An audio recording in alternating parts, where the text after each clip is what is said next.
Le développement commercial d'une entreprise repose sur deux piliers en quelque sorte, que sont la prospection, donc la recherche de nouveaux clients, et la fidélisation, donc l'acquisition d'un nouveau client coûte 7 fois plus cher que le fait de vendre quelque chose à un client existant.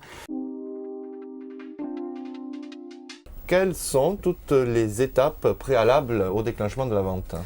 Les étapes classiques, la prise de contact, le brise-glace pour l'établissement d'un climat favorable, la découverte du client par l'écoute de son contexte, de ses motivations, de ses besoins, l'argumentation, présentation produit et les réponses aux premières objections spontanées, la présentation de son offre financière et le traitement des objections spontanées suite à la présentation financière. Quelles sont l'opportunité de faire émerger, de déclencher, de récolter ce qu'on appelle des signaux d'achat? Alors ces signaux d'achat, quels sont-ils?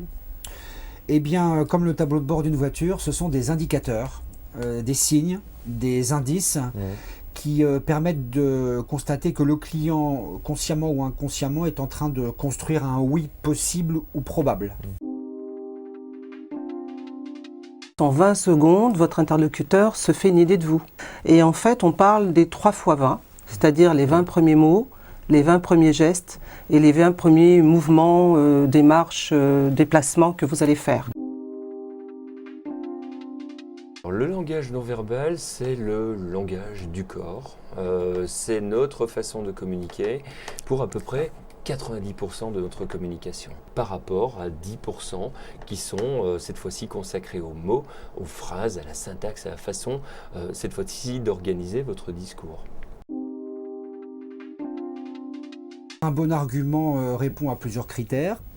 D'abord, il doit être cohérent aux motivations constatées lors de la découverte du client. Il s'inscrit dans une logique de dialogue et non de monologue.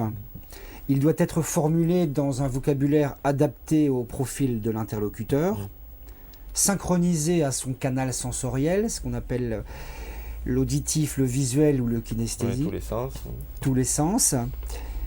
Agrémenté d'images et de métaphores, entendu, écouté, compris et accepté. Il doit transformer des caractéristiques en avantages et en bénéfices et être appuyé par la présentation de preuves.